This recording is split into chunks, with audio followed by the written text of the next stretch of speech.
ચાલો મિત્રો, સેમેસ્ટર 3માં પ્રકરણ 1થી આપણે શરૂઆત કરીએ. પ્રકરણ 1નું ટાઇટલ છે વિદ્યુત ભાર અને વિદ્યુત ક્ષેત્ર. મિત્રો, આ પ્રકરણ પરીક્ષાની દ્રષ્ટિએ, અભ્યાસક્રમની દ્રષ્ટિએ બહુ જ અગત્યનું છે. આપણે દરેક આર્ટિકલ ખૂબ જ ડિટેલમાં ભણવાના છીએ. અહીંયા બરાબર ધ્યાન આપજો સ્ક્રીન ઉપર. ઓકે, ચાલો સૌથી પહેલાં લઈએ વિદ્યુતને ટેકનોલોજીની માતા તરીકે ઓળખવામાં આવે છે. શા માટે? ચોપડીમાં લખ્યું છે કે વિદ્યુતને ટેકનોલોજીની માતા તરીકેનું બિરુદ મળ્યું છે. એને એની ઉપમા આપવામાં આવી છે. ઉપમા આપવી એટલે સરખામણી કરવી. ઉપમા આપવી એટલે સરખામણી કરવી. શા માટે વિદ્યુતને ટેકનોલોજીની માતા તરીકે ઓળખવામાં આવે છે? કારણ કે સમગ્ર દુનિયામાં જે કોઈ ટેકનોલોજીનો ઉદ્ભવ થયો છે એ સમગ્ર ટેકનોલોજીનો ઉદ્ભવ ક્યાંથી થયો છે મિત્રો? વિદ્યુતમાંથી. બરાબર? વિદ્યુતની શોધ ન થઈ હોત અથવા વિદ્યુત ઉર્જાનો વપરાશ ન થયો હોત તો આપણે આટલી બધી ટેકનોલોજીનો વિકાસ કરી શક્યા ન હોત. તો સમગ્ર દુનિયામાં જે કોઈ ટેકનોલોજીનો વિકાસ થયો છે એનો યશ કોને જાય છે? વિદ્યુતને. વિદ્યુતમાંથી જ એનો જન્મ થયો છે. જેમ કોઈ પણ બાળકનો જન્મ એની માતાના ગર્ભમાંથી થાય એમ જો ટેકનોલોજીનો જન્મ જો વિદ્યુતમાંથી થયો હોય તો સ્વાભાવિક રીતે વિદ્યુતને આપણે શેના તરીકે ઓળખી શકીએ? ટેકનોલોજીની માતા તરીકે. બરાબર? તો પછી ટેકનોલોજી શું કહેવાય? વિદ્યુતનું બાળક કહેવાય. ટેકનોલોજી શું કહેવાય? વિદ્યુતનું બાળક. બરાબર? મિત્રો, એક મસ્ત જોક છે આના પર, સાંભળજો. વિદ્યુતને અંગ્રેજીમાં ઇલેક્ટ્રિસિટી કહે છે. વિદ્યુતને અંગ્રેજીમાં ઇલેક્ટ્રિસિટી કહે છે. હવે એક વિદ્યાર્થીને એવી આદત હતી, એ કાયમ ઇલેક્ટ્રિસિટીને બદલે એ શું બોલતો હતો? ઇલેક્ટ્રિસિટી, ઇલેક્ટ્રિસિટી, આ રીતે દરેક વખતે ઉચ્ચાર કરે. તો એક વખત એના ફિઝિક્સના ટીચર એને બહુ ખખડાવ્યો અને કીધું કે તું આ રીતે ખોટો ઉચ્ચાર ન કર, વ્યવસ્થિત ઉચ્ચાર કર, બોલ ઇલેક્ટ્રિસિટી. એટલે પેલો ફરી પાછો બોલવા મળ્યો ઇલેક્ટ્રિસિટી. તો સાહેબે બહુ પ્રયત્ન કર્યો પણ પેલો વિદ્યાર્થી સુધર્યો જ નહીં. પછી એને કીધું તારા ફાધરને બોલાવી લાવજે. બીજા દિવસે એના ફાધર હાજર થયા.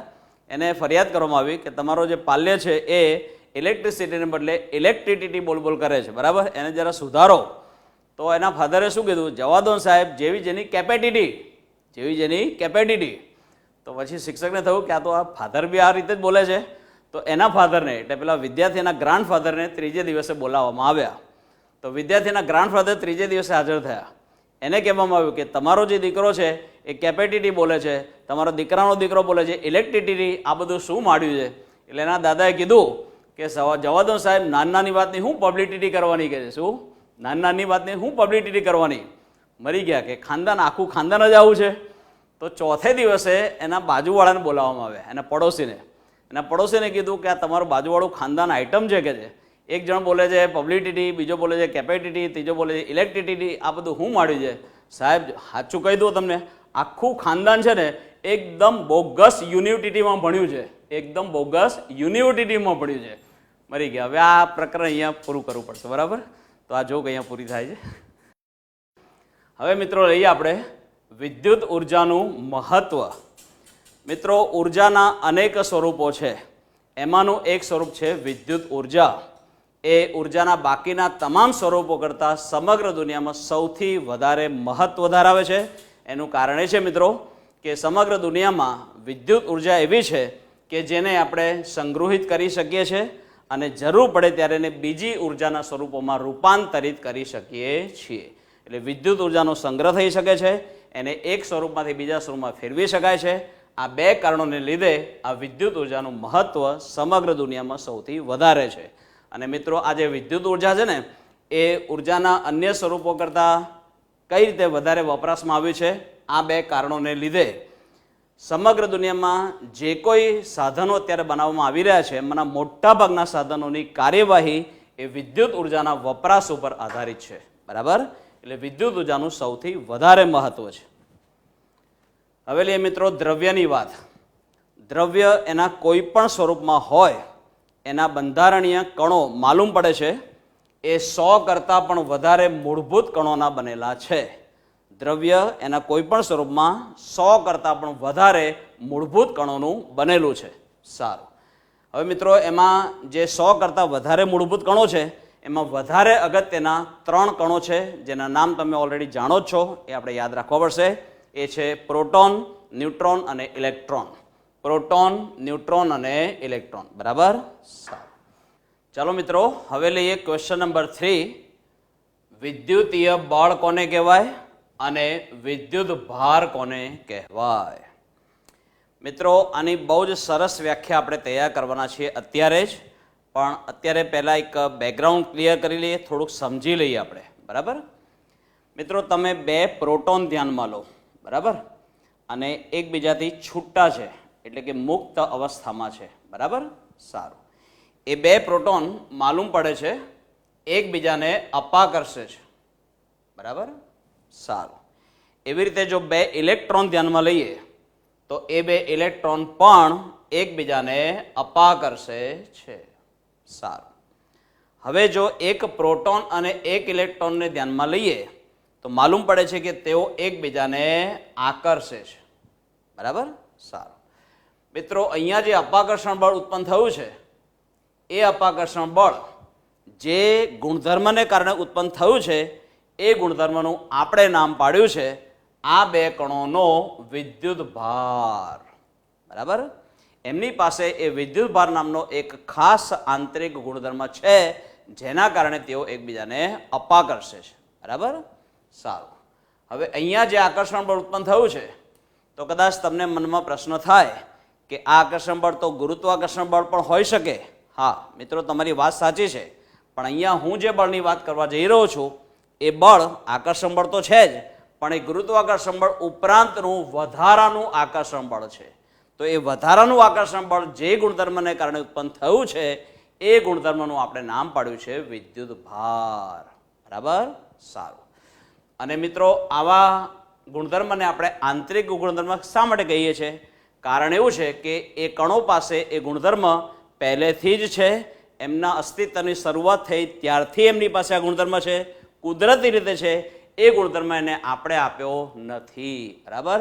એ એમનો પોતાનો આંતરિક ગુણધર્મ છે. ઓકે.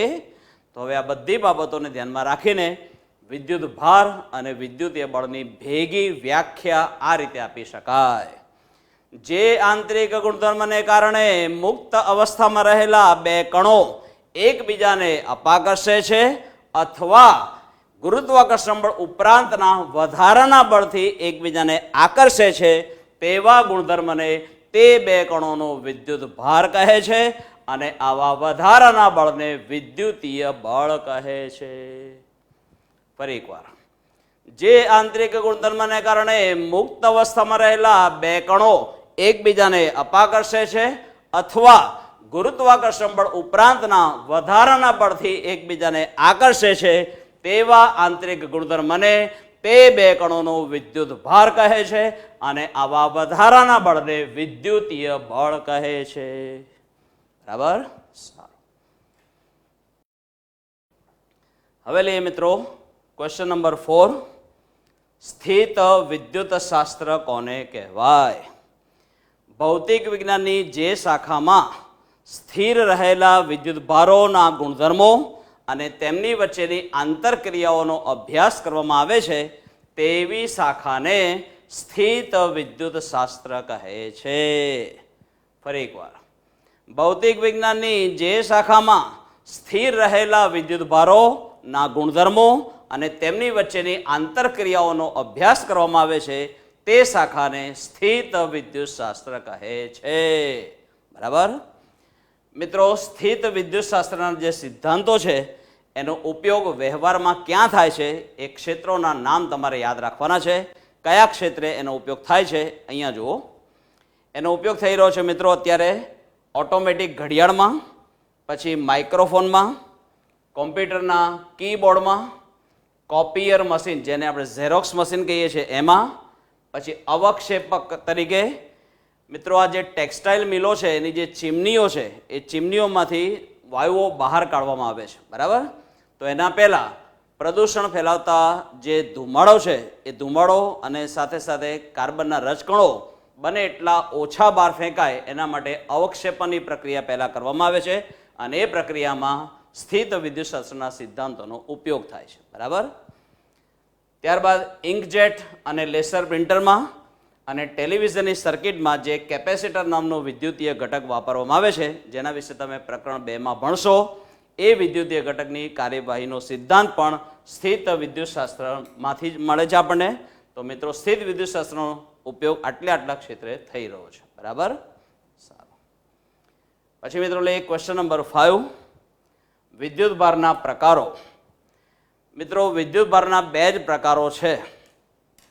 એક વિદ્યુતભારને આપણે કહીશું ધન, અને વિદ્યુતભારના બીજા પ્રકારને આપણે કહીશું ઋણ. ધન વિદ્યુતભારની જે પ્રકૃતિ છે એના કરતાં વિરુદ્ધ પ્રકૃતિ ઋણ વિદ્યુતભારની છે. બરાબર. તો વિદ્યુતભારના માત્ર 2 જ પ્રકાર છે, ધન અને ઋણ. વર્ષોથી જે પ્રણાલિકા આપણે અપનાવી છે એ પ્રણાલિકા અનુસાર પ્રોટોનના વિદ્યુતભારને આપણે ધન ગણીએ છીએ અને ઇલેક્ટ્રોનના વિદ્યુતભારને આપણે ઋણ ગણીએ છીએ. બરાબર. પ્રોટોનના વિદ્યુતભારને ધન અને ઇલેક્ટ્રોનના વિદ્યુતભારને ઋણ ગણવામાં આવે છે રિવાજ પ્રમાણે. પણ કદાચ કોઈની ઈચ્છા થાય કે ના, મારે એ પ્રણાલિકા અપનાવી નથી, મારે એનાથી વિરુદ્ધ પ્રણાલિકા અપનાવી છે, અર્થાત પ્રોટોનના વિદ્યુતભારને ઋણ ગણવો છે અને ઇલેક્ટ્રોનના વિદ્યુતભારને ધન ગણવો છે, તો કોઈ ફરક પડશે નહીં. કારણ મિત્રો, આમે આ કણોને ક્યાં ખબર છે કે એના વિદ્યુતભારનું ચિહ્ન આપણે એને કયું આપી રહ્યા છે એ કણોને ખબર નથી. એટલે એ કણો તો શું કરશે, એમનો જે સ્વભાવ છે, એમની જે પ્રકૃતિ છે, એમના જે ગુણધર્મો છે એ જ રીતે બતાવશે. આપણા જન્મ પહેલાં અને આપણા મરણ પછી આ કણો એમનો ગુણધર્મ, એનો સ્વભાવ ભૂલવાના નથી. એની વર્તણૂક એવી ને એવી રહેવાની છે, ચાહે એના વિદ્યુતભારને આપણે ધન ગણીએ કે ઋણ ગણીએ. બરાબર. મિત્રો, વિદ્યુતભારના 2 જ પ્રકારો, ધન અને ઋણ. તમને કોઈ પૂછે કે દુનિયામાં ભાષાઓ કેટલી, બરાબર, તો કદાચ તમારું મગજ વિચારે ચડે કે ભાઈ કેટલી ભાષા હશે, આખી દુનિયામાં તો કેટલી બધી ભાષાઓ હોય. એટલે આપણે કોઈને પૂછવાનું કે ભાઈ ભાષા કેટલી, એટલે પેલો વિચારે ચડે કે ભાઈ કેટલી બધી ભાષા હોય. પછી આપણે એને એક જ ટૂંકમાં જવાબ આપી દેવાનો કે દુનિયામાં માત્ર 2 જ ભાષા છે, એક ગુજરાતી અને બીજી નોન ગુજરાતી. બરાબર. એક ગુજરાતી અને બીજી નોન ગુજરાતી. બરાબર. એવી રીતે વિદ્યુતભારના પણ 2 જ પ્રકાર છે, એક ધન અને એક ઋણ. ઓકે. સારું. પછી લઈએ વિદ્યુતભારો એકબીજાને ક્યારે અપાકર્ષે, ક્યારે આકર્ષે. મિત્રો, તમે 2 વિદ્યુતભારો જો બંને ધન લીધા હોય અથવા બંને ઋણ લીધા હોય તો એ બંને કહેવાય સજાતીય. 2 ધન વિદ્યુતભારો અથવા 2 ઋણ વિદ્યુતભારો કેવા કહેવાય? સજાતીય. અને એવા સજાતીય વિદ્યુતભારો એકબીજાને શું કરે છે? અપાકર્ષે છે. બરાબર. અને એક ધન અને એક ઋણ વિદ્યુતભાર લીધો હોય તો એ 2 વિદ્યુતભારોને આપણે કહીશું વિજાતીય વિદ્યુતભારો, જેઓ એકબીજાને આકર્ષે છે. બરાબર. સજાતીય વિદ્યુતભારો એકબીજાને અપાકર્ષે છે અને વિજાતીય વિદ્યુતભારો એકબીજાને આકર્ષે છે. ક્વેશ્ચન નંબર 7 લઈએ મિત્રો. વિદ્યુતની દ્રષ્ટિએ આપેલો પદાર્થ તટસ્થ ક્યારે કહેવાય, ધનભારિત ક્યારે કહેવાય અને ઋણભારિત ક્યારે કહેવાય? મિત્રો, વાત બહુ જ સરળ છે. પદાર્થના બંધારણમાં જે પરમાણુ આવેલા છે એમાંનો પ્રત્યેક પરમાણુ વિદ્યુતની દ્રષ્ટિએ તટસ્થ હોય છે. બરાબર. કારણ એમાં જેટલો પ્રોટોનનો ધન વિદ્યુતભાર છે એટલો જ ઇલેક્ટ્રોન્સનો ઋણ વિદ્યુતભાર હોય છે. તો જ્યારે પદાર્થ વિદ્યુત દ્રષ્ટિએ તટસ્થ હોય ત્યારે એમાં જેટલો ધન વિદ્યુતભાર એટલો જ ઋણ વિદ્યુતભાર હોય જ, તો જ એ વિદ્યુત દ્રષ્ટિએ તટસ્થ કહેવાય. અર્થાત એની અંદર પ્રોટોનની જેટલી સંખ્યા હોય એટલી સંખ્યા ઇલેક્ટ્રોનની હોવી જોઈએ. કારણ કે પ્રોટોનનો જેટલો ધન વિદ્યુતભાર છે એટલો જ ઇલેક્ટ્રોન્સનો ઋણ વિદ્યુતભાર છે. બરાબર. તો જે પદાર્થ વિદ્યુતની દ્રષ્ટિએ તટસ્થ છે એની અંદર પ્રોટોન અને ઇલેક્ટ્રોનની સંખ્યા, નંબર ઓફ પ્રોટોન્સ અને નંબર ઓફ ઇલેક્ટ્રોન્સ બંને કેવા છે? સમાન. પરંતુ જો કોઈ પદાર્થમાં પ્રોટોનની સંખ્યા ઇલેક્ટ્રોન કરતાં વધારે હોય તો એની પાસે ધન વિદ્યુતભાર વધારે છે, માટે એનો પરિણામી વિદ્યુતભાર ધન કહેવાય, માટે પદાર્થ ધનભારિત કહેવાય. બરાબર. અને છેલ્લે જો કોઈ પદાર્થમાં ઇલેક્ટ્રોન્સની સંખ્યા પ્રોટોનની સંખ્યા કરતાં વધારે હોય તો એની અંદર ઇલેક્ટ્રોન્સની સંખ્યા વધારે હોવાથી એનો ઋણ વિદ્યુતભાર વધારે છે, એનો પરિણામી વિદ્યુતભાર ઋણ કહેવાય અને માટે સમગ્ર પદાર્થ ઋણભારિત કહેવાય. બરાબર. ચાલો મિત્રો, હવે લે ક્વેશ્ચન નંબર 8. મિત્રો, માલુમ પડે છે કે જ્યારે જ્યારે 2 પદાર્થો વચ્ચે વિદ્યુતભારનો વિનિમય થાય છે તો એ વિનિમય માત્ર ઇલેક્ટ્રોન્સ દ્વારા જ થાય છે. આનું શું કારણ? બહુ જ સિમ્પલ કારણ છે મિત્રો. પરમાણુની અંદર બે પ્રકારના વિદ્યુતભારો આવેલા છે, પ્રોટોન અને ઇલેક્ટ્રોન. ફરક એટલો છે, પ્રોટોન ન્યુક્લિયસની અંદર છે, ઇલેક્ટ્રોન્સ ન્યુક્લિયસની બહાર છે. બરાબર. હવે મિત્રો, પ્રોટોન જે છે એ ન્યુક્લિયસની અંદર પ્રબળ બળથી જકડાયેલા છે અને સામે ઇલેક્ટ્રોન્સ તમે જાણો છો કે ન્યુક્લિયસ સાથે આકર્ષણ બળથી બંધાયેલા તો છે, પણ એ બંધન પ્રમાણમાં નબળું છે. એ બંધન પ્રમાણમાં નબળું છે અને માટે થઈને શું થાય છે, જ્યારે જ્યારે બે પદાર્થો વચ્ચે વિદ્યુતભારનો વિનિમય થાય છે તો નબળું બંધન ધરાવતા ઇલેક્ટ્રોન્સ દ્વારા જ એ વિદ્યુતભારનો વિનિમય થાય છે. ઇલેક્ટ્રોન્સ જ એક પદાર્થ પરથી ટ્રાન્સફર થઈને બીજા પદાર્થ પર જાય છે. બરાબર. જે પદાર્થ ઇલેક્ટ્રોન ગુમાવે એટલે કે ઋણ વિદ્યુતભાર ગુમાવે એ પોતે ધન વિદ્યુતભારિત થાય અને સામે બીજો પદાર્થ ઇલેક્ટ્રોન્સ જો મેળવે એટલે કે ઋણ વિદ્યુતભાર મેળવે તો એ પદાર્થ ઋણભારિત થાય. એક સિમ્પલ ઉદાહરણ લઈએ મિત્રો.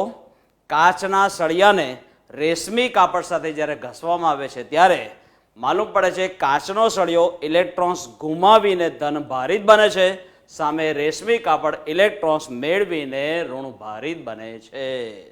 સિમ્પલ. ત્યાર પછી ક્વેશ્ચન નંબર 9 લઈએ. વિદ્યુતભારના અસ્તિત્વની પરખ, એની કસોટી.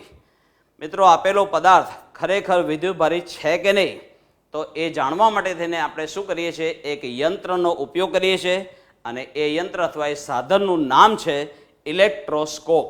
બરાબર. આ જે ઇલેક્ટ્રોસ્કોપ છે એને ગુજરાતીમાં કહેવામાં આવે છે વિદ્યુત દર્શક. ઇલેક્ટ્રોસ્કોપ નામના સાધનની મદદથી પદાર્થની પાસે વિદ્યુતભાર છે કે નહીં તેની પરખ, તેની કસોટી આપણે કરી શકીએ છીએ. બરાબર. મિત્રો, ઇલેક્ટ્રોસ્કોપનું માત્ર નામ જ તમારા કોર્સમાં છે. એ સાધન કેવું છે, કેવી રીતે કાર્ય કરે છે એની કોઈ વાત તમારા કોર્સમાં નથી. છતાં એક રેફરન્સ બુકમાં મારી પાસે કલર્ડ ફિગર છે એની, એ ફિગર મારે તમને બતાવી છે. ઇલેક્ટ્રોસ્કોપ કેવું હોય એ મારે તમને બતાવવું છે. અહીંયા જોજો. અહીંયા પાનામાં ઉપર જે આકૃતિ દેખાય છે એ ઇલેક્ટ્રોસ્કોપની છે.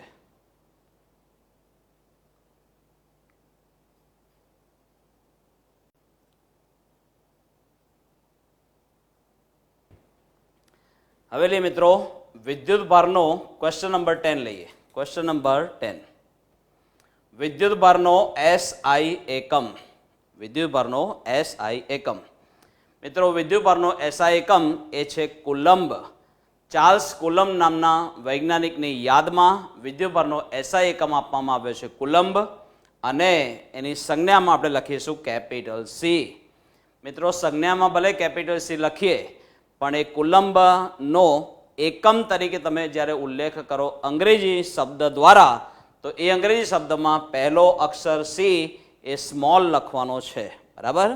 હા, કુલંબનો જ્યારે વ્યક્તિના નામ તરીકે ઉલ્લેખ કરીએ તો એમાં ભલે કેપિટલ C થી શરૂઆત કરીએ પણ જ્યારે કુલંબના નામનો ઉપયોગ આપણે કરવાના છે એકમ તરીકે, તો જ્યારે કુલંબ શબ્દનો ઉપયોગ એકમ તરીકે થાય ત્યારે એ શબ્દના સ્પેલિંગમાં, અંગ્રેજી સ્પેલિંગમાં પહેલો અક્ષર કમ્પલસરી સ્મોલ લખવાનો છે, ભૂલાય નહીં. બરાબર.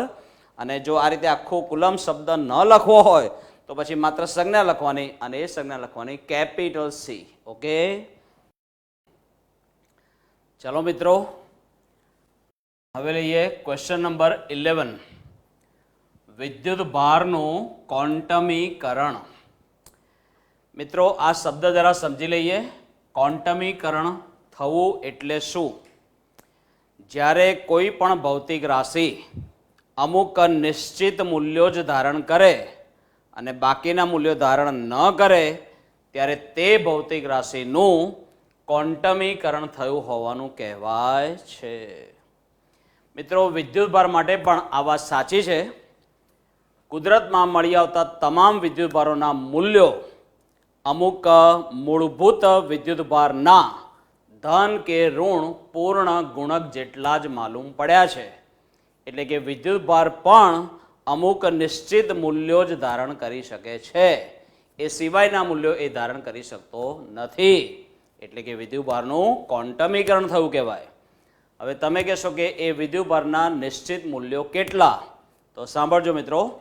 જો આપેલો વિદ્યુતભાર ધન હોય તો એ કાં તો E જેટલો હોય કાં તો 2e જેટલો હોય, કાં તો 3e જેટલો હોય, કાં તો 4e ડેશ ડેશ ડેશ.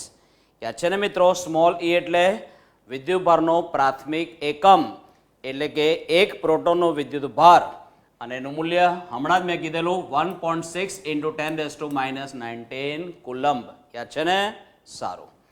તો આ ધન વિદ્યુતભારની વાત થઈ.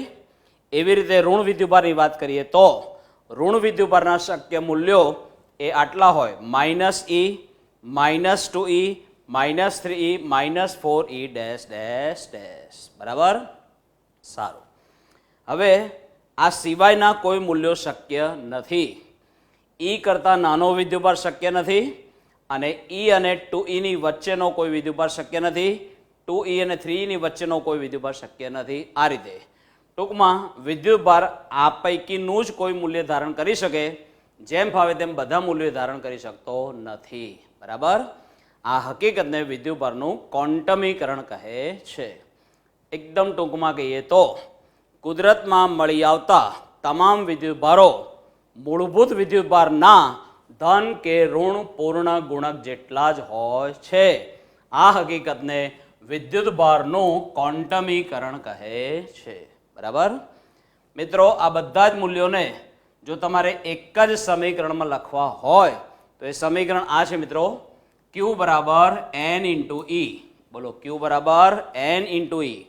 એમાં Q એટલે આપેલો વિદ્યુતભાર, E એટલે વિદ્યુતભારનો પ્રાથમિક એકમ, એનું મૂલ્ય 1.6 × 10⁻⁹ કુલમ્બ, અને n જે છે એ E નો ગુણક છે, પણ n ના મૂલ્યો કેટલા? કાં તો ±1, કાં તો ±2, કાં તો ±3 ડેશ ડેશ ડેશ. બરાબર? છેલ્લી વાર, કુદરતમાં મળી આવતા તમામ વિદ્યુતભારો વિદ્યુતભારના પ્રાથમિક એકમના ધન કે ઋણ પૂર્ણ ગુણક જેટલા જ હોય છે. આ હકીકતને વિદ્યુતભારનું ક્વોન્ટમીકરણ કહે છે. મિત્રો, જે પ્રાથમિક કણો છે, બરાબર, મૂળભૂત કણો, એ મૂળભૂત કણોના વિદ્યુતભારો પણ કાં તો E કાં તો -e જેટલા છે. કહું તમને, અહીંયા જુઓ, પ્રોટોન અને પોઝિટ્રોન એ બંનેનો વિદ્યુતભાર E જેટલો છે. પોઝિટ્રોન એટલે મિત્રો એને કહેવાય પોઝિટિવ ઇલેક્ટ્રોન, જે ઇલેક્ટ્રોનનો એન્ટી પાર્ટિકલ છે. એ પોઝિટ્રોનનો વિદ્યુતભાર E જેટલો છે, પ્રોટોનનો વિદ્યુતભાર પણ E જેટલો છે, પરંતુ ઇલેક્ટ્રોનનો વિદ્યુતભાર કેટલો છે? -e. બરાબર છે? તો મૂળભૂત કણોના વિદ્યુતભારો પણ કાં તો +e કાં તો -e જેટલા છે. બરાબર? સારું. વિદ્યુતભારના ક્વોન્ટમીકરણનું સૂચન કરનાર વૈજ્ઞાનિક હતા મિસ્ટર માઇકલ ફેરેડે. ફેરેડે નામના વૈજ્ઞાનિકે વિદ્યુતભારના ક્વોન્ટમીકરણનું સૂચન કરેલું, પરંતુ ત્યારબાદ એની પ્રાયોગિક રીતે સાબિતી કોણે આપી? રોબર્ટ મિલિકન નામના વૈજ્ઞાનિકે ઈસવીસન 1912માં એની પ્રાયોગિક રીતે સાબિતી આપી. ફિઝિક્સની કોઈ પણ થિયરી, ફિઝિક્સનો કોઈ પણ વાદ હજુ સુધી આ વિદ્યુતભારના ક્વોન્ટમીકરણને સંતોષકારક રીતે સમજાવી શક્યો નથી. બરાબર? સારું. હવે આપણે લઈએ મિત્રો ક્વાર્ક્સની વાત કરીએ. આ ક્વાર્ક્સ એટલે શું? મિત્રો, આધુનિક સંશોધન દ્વારા જાણી શકાયું છે કે પ્રોટોન અને ન્યુટ્રોન તેમનાથી પણ વધારે સૂક્ષ્મ, તેમનાથી પણ વધારે મૂળભૂત એવા કણોના બનેલા છે, જેને નામ આપવામાં આવ્યું છે ક્વાર્ક્સ. આમ તો મિત્રો ક્વાર્ક્સ કુલ 6 પ્રકારના છે. એ પૈકીના 2 પ્રકાર આપણા કોર્સમાં છે. એમાંનું એક નામ છે અપ ક્વાર્ક. બરાબર? એનો વિદ્યુતભાર +2e/3 જેટલો છે. એને આપણે સ્મોલ u સંજ્ઞા વડે દર્શાવીશું. બીજા પ્રકારનો ક્વાર્ક જે તમારે યાદ રાખવાનો છે તે ડાઉન ક્વાર્ક કહેવાય છે. ડાઉન ક્વાર્ક, એનો વિદ્યુતભાર -e/3 જેટલો છે. એની સંજ્ઞા આપણે લખીશું સ્મોલ d. બરાબર? બોલો, અપ ક્વાર્કનો વિદ્યુતભાર કેટલો? +2e/3, એની સંજ્ઞા સ્મોલ u. ડાઉન ક્વાર્કનો વિદ્યુતભાર -e/3, એની સંજ્ઞા સ્મોલ d. બરાબર ને? સારું. હવે આ જે 2 ક્વાર્ક છે એમાં તમે જોઈ શકો છો વિદ્યુતભારનું મૂલ્ય તમે જોઈ શકો છો E ના અંશ તરીકે છે, E ના અમુક ભાગ તરીકે છે. તો આ વિદ્યુતભારો એ E નો પૂર્ણ ગુણક નથી. બરાબર ને? અને હમણાં આપણે શું વાત કરી કે વિદ્યુતભારનું જે મૂલ્ય છે એ કાં તો E, કાં તો 2e, કાં તો 3e ડેશ ડેશ ડેશ. કાં તો -e, કાં તો -2e, કાં તો -3 ડેશ ડેશ ડેશ. ટૂંકમાં ઈના ધન કે ઋણ પૂર્ણ ગુણક જેટલું જ વિદ્યુતભારનું મૂલ્ય હોવું જોઈએ. તો મિત્રો આ જે વિદ્યુતભાર છે એ ઈનો પૂર્ણ ગુણક નથી. તો તમને થશે આવું કેમ? પણ સાંભળજો મિત્રો, જ્યાં સુધી ક્વાર્ક્સને લાગે વળગે છે ત્યાં સુધી એકલ ક્વાર્કનું સ્વતંત્ર અસ્તિત્વ આજ દિન સુધી આપણને મળ્યું નથી. ક્વાર્ક્સ જ્યારે પણ મળી આવે છે ઓછામાં ઓછા 3 ક્વાર્ક્સના ઝુમખામાં મળી આવે છે અને એ 3 ક્વાર્ક્સનું ઝુમખું એવી રીતે તૈયાર થાય છે જેમાંથી વિદ્યુતભાર કાં તો આપણને +e જેટલો મળે કાં તો -e જેટલો મળે. ઓકે, કદાપી ઈના કોઈ ભાગ પડતા નથી. ઈ કરતાં નાનો વિદ્યુતભાર આપણને મળ્યો નથી. બરાબર. જેમ કે પ્રોટોનની વાત કરીએ તો પ્રોટોનનું ક્વાર્ક બંધારણ આવું છે. પ્રોટોનનું ક્વાર્ક બંધારણ UUD એટલે કે એક પ્રોટોન 2 અપ ક્વાર્ક અને 1 ડાઉન ક્વાર્કનો બનેલો છે અને એમાંથી વિદ્યુતભાર છેલ્લે થશે E જેટલો. હું તમને બતાવું. અહીંયા જો મિત્રો, અહીંયા લખ્યું છે EP1. EP એટલે એક્સ્ટ્રા પોઈન્ટ. મિત્રો ટેક્સ્ટબુકની અંદર ઘણી બધી વિગતો જે રહી જાય છે સમજાવવાની, એ અહીંયા હું સમજાવીશ તમને વધારાની વિગત સ્વરૂપે. એને અંગ્રેજીમાં આપણે કહીશું એક્સ્ટ્રા પોઈન્ટ. તો અહીંયા લખેલું છે ટૂંકમાં EP. એક્સ્ટ્રા પોઈન્ટ નંબર 1 સાંભળજો. પ્રોટોનનો વિદ્યુતભાર E જેટલો છે એવું આપણે સાબિત કરીએ. પ્રોટોનનો વિદ્યુતભાર એટલે ચાર્જ ઓફ પ્રોટોન. પ્રોટોન માટે P લખેલું છે. બરાબર. પરંતુ મિત્રો તમને ખબર છે પ્રોટોનનું ક્વાર્ક બંધારણ કયું છે? UUD એટલે કે એક પ્રોટોન 2 અપ ક્વાર્ક અને 1 ડાઉન ક્વાર્કનો બનેલો છે. એટલે આપણે અપ ક્વાર્કનો જે વિદ્યુતભાર છે એને 2 વડે ગુણવા પડે અને ડાઉન ક્વાર્કનો જે વિદ્યુતભાર છે એને 1 વડે ગુણવા પડે. બરાબર. સારું, સાદુરૂપ આપો. 2 દુ 4 4e/3 ±-e/3. બરાબર ને? તો આ થયા 3e/3. 3 3 કેન્સલ એટલે રહ્યા E. બરાબર. મળી ગયો ને મિત્રો? પ્રોટોનનો વિદ્યુતભાર કેટલો મળ્યો? E જેટલો. ઓકે, હવે ન્યુટ્રોનની વાત કરીએ. ન્યુટ્રોનનું ક્વાર્ક બંધારણ આવું છે મિત્રો, UDD એટલે કે એક ન્યુટ્રોન 1 અપ ક્વાર્ક અને 2 ડાઉન ક્વાર્કનો બનેલો છે. અને તમે જાણો છો મિત્રો ન્યુટ્રોન તો વિદ્યુતભાર વિહીન છે, તો એનો વિદ્યુતભાર આપણે શૂન્ય મળવો જોઈએ. જોઈ લઈએ. Charge of neutron. મિત્રો ન્યુટ્રોનનું ક્વાર્ક બંધારણ કયું છે? UDD એટલે કે 1 અપ ક્વાર્ક અને 2 ડાઉન ક્વાર્ક. 1 અપ ક્વાર્કનો વિદ્યુતભાર એટલે 1 × 2e/3 અને વત્તા 2 ડાઉન ક્વાર્કનો વિદ્યુતભાર એટલે 2 × -e/3. બરાબર. તો આ કેટલા થયા? 2e/3 ±-2e/3 એટલે કે 0. બરાબર ને? અને આમે તમે જાણો છો મિત્રો ન્યુટ્રોન તો વિદ્યુતભાર વિહીન છે. બરાબર ને? એટલે કદાપી એવું નહીં માનતા કે આ જે વિદ્યુતભાર છે એ ઈના પૂર્ણ ગુણક જેટલો નથી, એટલે વિદ્યુતભારનું ક્વોન્ટમીકરણ એ થયું નથી એવું તમે નહીં માનતા મિત્રો. વિદ્યુતભારનું ક્વોન્ટમીકરણ થયું છે, એમાં લઘુત્તમ વિદ્યુતભાર E જેટલો જ છે. વિદ્યુતભારનો અંશ અહીંયા ક્યારે પડે? જો ખરેખર એકલ ક્વાર્કનું અસ્તિત્વ સ્વતંત્ર રીતે પુરવાર થાય તો. પણ આજ દિન સુધી એકલ ક્વાર્ક મળ્યો નથી. ક્વાર્ક જ્યારે પણ મળી આવે છે 3ના ઝુમખામાં મળી આવે છે અને એમાંથી જે વિદ્યુતભાર થાય છે તૈયાર એ ઓછામાં ઓછો E જેટલો અથવા -E જેટલો આપણને મળે છે. બરાબર ને? સારું મિત્રો, દ્રવ્યની રચના ઇલેક્ટ્રોન્સ અને ક્વાર્ક્સ દ્વારા થાય છે. અત્યાર સુધી આપણે શું માનતા હતા કે કોઈ પણ દ્રવ્ય કોણ બનાવે છે, એનું બંધારણ કોના દ્વારા તૈયાર થાય છે? તો કે એના ઘટક પરમાણુઓ દ્વારા. પણ એ પરમાણુની અંદર શું છે? ઇલેક્ટ્રોન, પ્રોટોન અને ન્યુટ્રોન. બરાબર. પણ પ્રોટોન અને ન્યુટ્રોન પાછું કયું બંધારણ ધરાવે છે? ક્વાર્ક બંધારણ. બરાબર. એટલે હવે પ્રોટોન અને ન્યુટ્રોનને ભૂલી જાઓ, એના બદલે ક્વાર્ક્સને ધ્યાનમાં રાખો. એટલે કોઈ પણ દ્રવ્યની રચના કોણ કરે છે? ઇલેક્ટ્રોન્સ અને ક્વાર્ક્સ. ઇલેક્ટ્રોન્સ અને ક્વાર્ક્સ. ઓકે,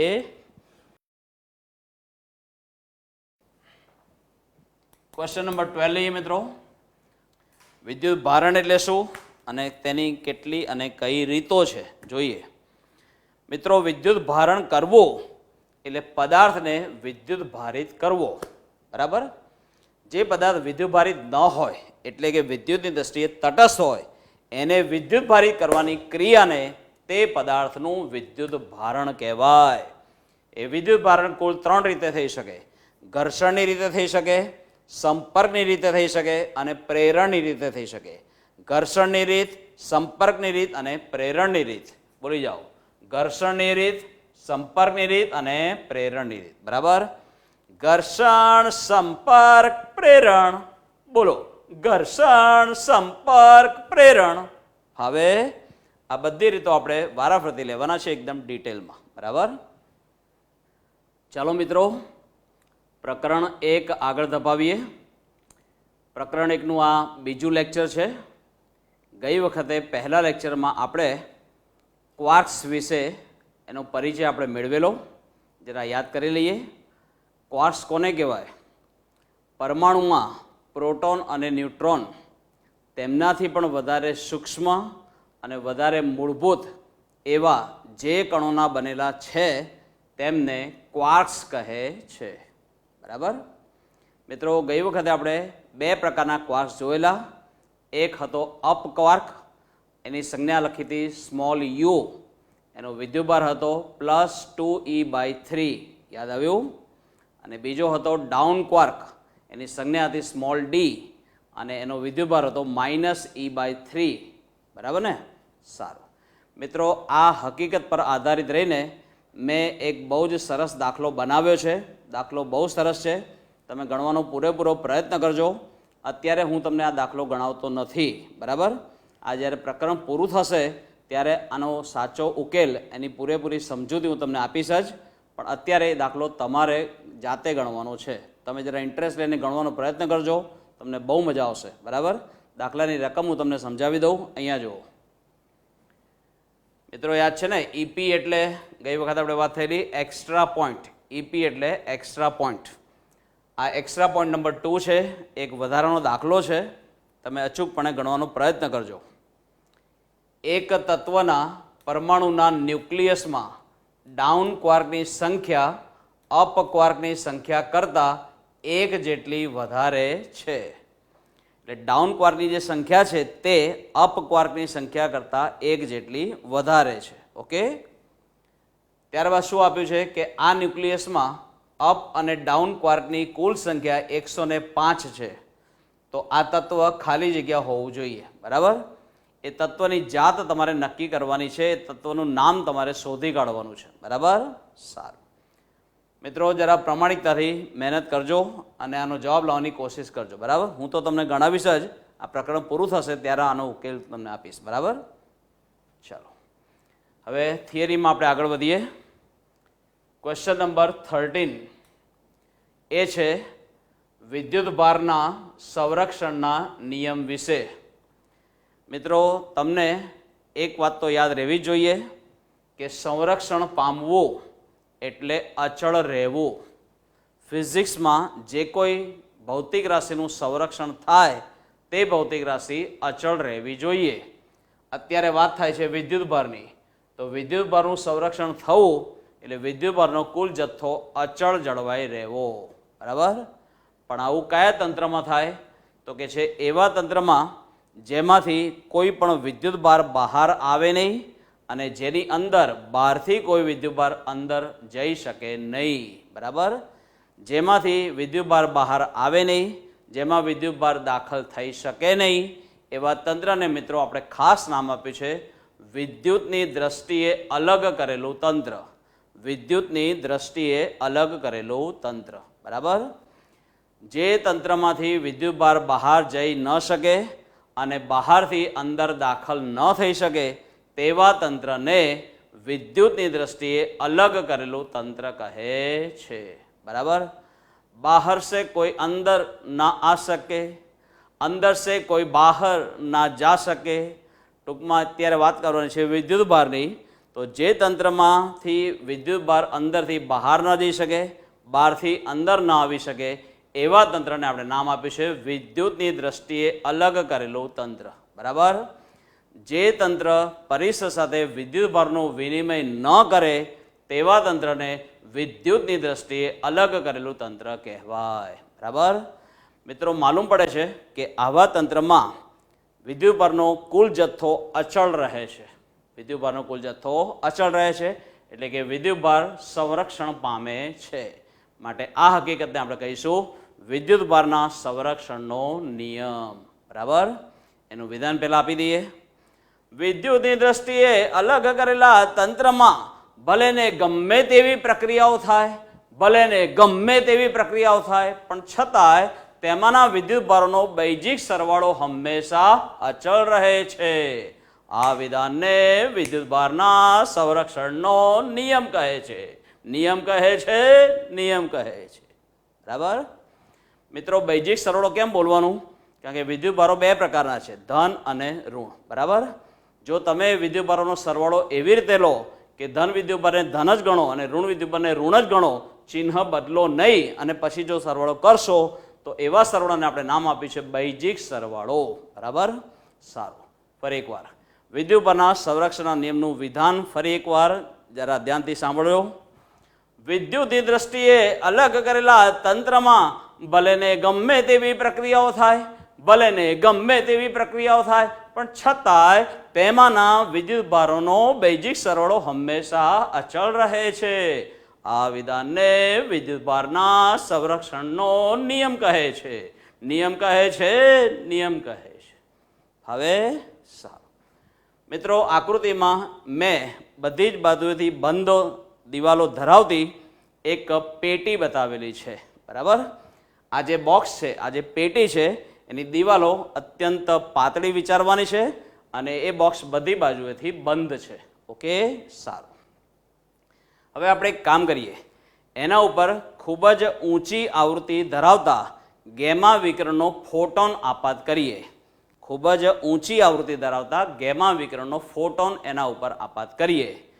મિત્રો, તમારા માટે આ શબ્દ નવો છે, તમે એના વિશે આ ત્રીજા સેમેસ્ટરમાં જ ભણવાના છો, પણ અત્યારે એવું યાદ રાખો, ફોટોન એટલે વિદ્યુત ચુંબકીય તરંગો સાથે સંકળાયેલી ઉર્જાનો અમુક નિશ્ચિત જથ્થો, એને આપણે અંગ્રેજીમાં નામ આપ્યું છે ફોટોન. બરાબર.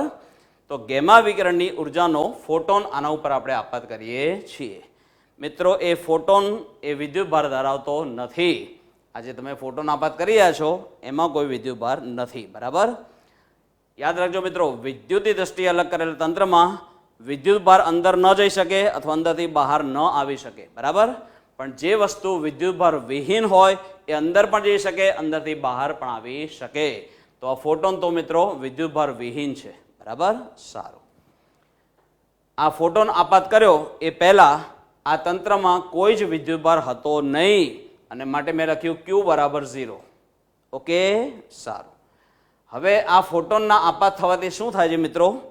આ ફોટોનની આ દિવાલમાંના કોઈક ન્યુક્લિયસ સાથે આંતરક્રિયા થાય છે. આંતરક્રિયા થવી એટલે ઉર્જાનો વિનિમય થવો. ઉર્જાનો વિનિમય થવો.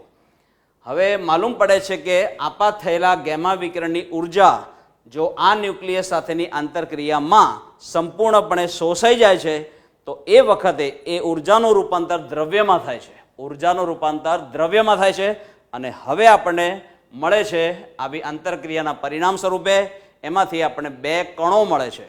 એમાંનો એકનો વિદ્યુતભાર છે -E જેટલો, જેને આપણે ઇલેક્ટ્રોન કહીએ છીએ. બીજાનો વિદ્યુતભાર છે મિત્રો +E જેટલો, જેને આપણે કહીએ છીએ પોઝિટ્રોન. બરાબર. હું મિત્રો તમને પોઝિટ્રોન વિશે જરા પરિચય આપી દઉં. પોઝિટ્રોન વિશે સાંભળજો. એક્સ્ટ્રા પોઈન્ટ નંબર 3 પોઝિટ્રોન વિશે સાંભળજો. પોઝિટ્રોન એ ઇલેક્ટ્રોનનો એન્ટી પાર્ટિકલ છે. પોઝિટ્રોન એ શબ્દ કેવી રીતે તૈયાર કરવામાં આવ્યો? પોઝિટ્રોન એટલે પોઝિટિવ ઇલેક્ટ્રોન. Positive electron. બરાબર. પોઝિટ્રોન શું છે? ઇલેક્ટ્રોનનો એન્ટી પાર્ટિકલ. એન્ટી પાર્ટિકલનું ગુજરાતી થાય પ્રતિકણ. હવે તમને થશે કણ અને પ્રતિકણ એ બેની વચ્ચે સામ્યતા શું અને એ બેની વચ્ચે ભિન્નતા શું? તો હું તમને બતાવી દઉં. કણ અને પ્રતિકણ વચ્ચે બે સામ્યતાઓ, બે ભિન્નતાઓ. બે સામ્યતાઓ કઈ? બંનેના દળ સરખા અને બંનેના વિદ્યુતભારના માનાંક સરખા. બોલો, બંનેના દળ સરખા, બંનેના વિદ્યુતભારના માનાંક સરખા. અને બે ભિન્નતાઓ કઈ? બંનેના વિદ્યુતભારનું ચિહ્ન પરસ્પર વિરુદ્ધ. એકનો વિદ્યુતભાર ધન તો બીજાનો વિદ્યુતભાર ઋણ. બરાબર. અને બીજી ભિન્નતા એ છે મિત્રો, તેમના સ્પિનની દિશા પરસ્પર વિરુદ્ધ હોય. સ્પિન એટલે ભ્રમણ. SPIN. સ્પિન એટલે ભ્રમણ. ભ્રમણની જે રીત હોય એ પરસ્પર વિરુદ્ધ હોય. એકનું ભ્રમણ સમઘડી તો બીજાનું ભ્રમણ વિષમઘડી. બરાબર. કણ અને પ્રતિકણની જો તમારી પાસે જોડ હોય તો એ બેની વચ્ચે તમારી પાસે બે સામ્યતાઓ છે, બે ભિન્નતાઓ છે. ફરી એકવાર, બે સામ્યતાઓ કઈ? બંનેના દળ સરખા, બંનેના વિદ્યુતભારના માનાંક સરખા. બે ભિન્નતાઓ કઈ? બંનેના વિદ્યુતભારના ચિહ્નો પરસ્પર વિરુદ્ધ. એકનો વિદ્યુતભાર ધન તો બીજાનો વિદ્યુતભાર ઋણ. બરાબર ને? અને બંનેના સ્પિનની દિશા પરસ્પર વિરુદ્ધ. એકનું ભ્રમણ સમઘડી તો બીજાનું ભ્રમણ વિષમઘડી. ઓકે. સારું.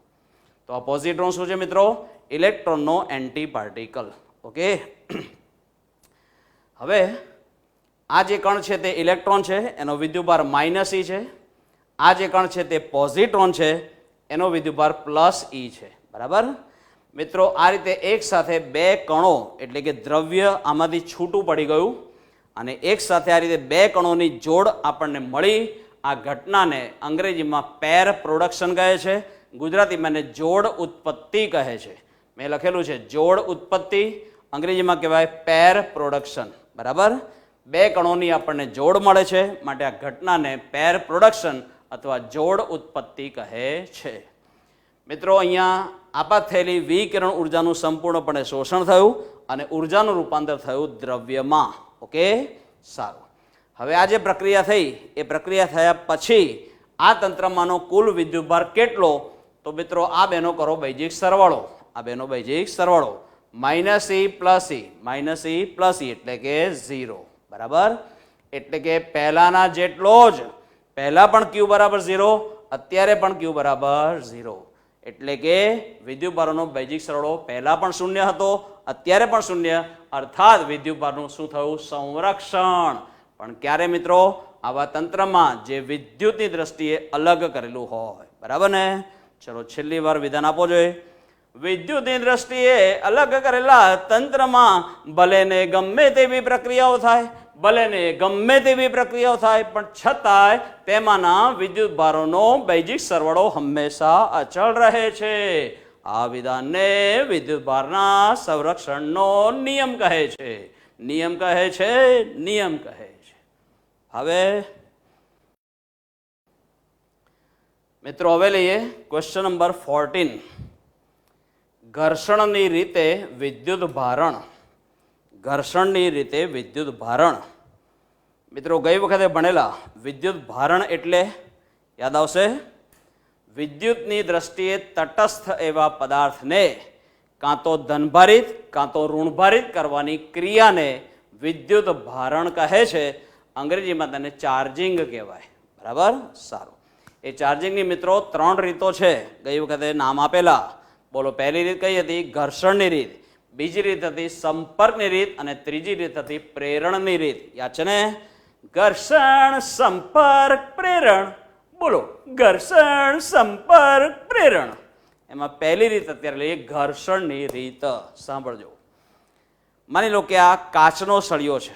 બરાબર, અને આ રેશમી કાપડ છે. બરાબર, હવે માલુમ પડે છે કે કાચના સળિયાને જ્યારે રેશમી કાપડ સાથે ઘસવામાં આવે છે ત્યારે આ કાચનો સળિયો ઇલેક્ટ્રોન્સ ગુમાવે છે. હવે તમે કહેશો કે કઈ રીતે એને ઇલેક્ટ્રોન્સ ગુમાવી દીધા? તો મિત્રો, કારણ એવું છે કે ઇલેક્ટ્રોન્સ અમુક બંધનથી જકડાયેલા છે પરમાણુના ન્યુક્લિયસ સાથે. બરાબર, પણ તમે જ્યારે આ કાચના સળિયાને રેશમી કાપડ સાથે ઘસી રહ્યા છો ત્યારે તમે યાંત્રિક ઉર્જાનો ખર્ચ કરી રહ્યા છો. તમારા દ્વારા જે ઉર્જાનો ખર્ચ થયો એ ઉર્જા પહેલાં ઇલેક્ટ્રોન્સને મળે છે અને એ ઇલેક્ટ્રોન્સ જે તે ન્યુક્લિયસના બંધનમાંથી છટકે છે, મુક્ત થાય છે અને પછી ઇલેક્ટ્રોન્સ આપવામાં આવે છે કોને? પેલા રેશમી કાપડને. બરાબર, કાચનો સળિયો જે ઇલેક્ટ્રોન્સ ગુમાવે છે એટલા જ ઇલેક્ટ્રોન્સ પેલા રેશમી કાપડને મળે છે. કાચનો સળિયો જો ઇલેક્ટ્રોન્સ ગુમાવે એટલે કે ઋણ વિદ્યુતભાર ગુમાવે તો પોતે ધનભારિત બને. બરાબર ને? અને સામે રેશમી કાપડ વધારાના ઇલેક્ટ્રોન્સ મેળવીને ઋણભારિત બને. બરાબર મિત્રો, શરૂઆતમાં કાચનો સળિયો અને રેશમી કાપડ એ બંને વિદ્યુતની દ્રષ્ટિએ તટસ્થ હતા અને હવે શું થયું? કાચનો સળિયો ધનભારિત થઈ ગયો અને રેશમી કાપડ ઋણભારિત થઈ ગયું. એટલે બંને પદાર્થોને વિદ્યુતભાર મળી ગયો, એટલે કે બંને પદાર્થોનું વિદ્યુત ભારણ થયું. બંને પદાર્થોનું વિદ્યુત ભારણ થયું. બરાબર, સારું. આ જ રીતે જો બીજું એક ઉદાહરણ છે. પ્લાસ્ટિકના સળિયાને જો ફર સાથે ઘસવામાં આવે, પ્લાસ્ટિકના સળિયાને જો ફર સાથે ઘસવામાં આવે, ફર એટલે સુંવાળું ઊન. બરાબર, સોફ્ટ વૂલ. તો એ પ્લાસ્ટિકના સળિયાને જ્યારે ફર સાથે ઘસવામાં આવે છે ને ત્યારે મિત્રો ફર ઇલેક્ટ્રોન્સ ગુમાવે છે. જો ફર ઇલેક્ટ્રોન્સ ગુમાવે તો ફર ધનભારિત બને અને સામે પ્લાસ્ટિકનો સળિયો ઇલેક્ટ્રોન્સ મેળવીને ઋણભારિત બને છે. બરાબર, તો આ રીતે ઘર્ષણ દ્વારા પણ પદાર્થને વિદ્યુત ભારિત બનાવી શકાય છે. ઓકે, આ થઈ ઘર્ષણની રીત. મિત્રો, ઘર્ષણની રીતમાં પણ તમે એક વાત નોંધી લેજો કે વિદ્યુત ભારનો બૈજિક સરવાળો અચળ રહે છે. કઈ રીતે? કાચનો સળિયો પહેલાં તટસ્થ હતો, એની પરનો વિદ્યુતભાર શૂન્ય હતો. રેશમી કાપડ પરનો વિદ્યુતભાર શૂન્ય હતો, એ પણ તટસ્થ હતું. પછી તમે શું કર્યું? બંનેને ઘર્ષણ દ્વારા વિદ્યુતભારિત કર્યા, પરંતુ કાચનો સળિયો જેટલા ઇલેક્ટ્રોન્સ ગુમાવે છે એટલા જ ઇલેક્ટ્રોન્સ રેશમી કાપડને મળે છે. બરાબર?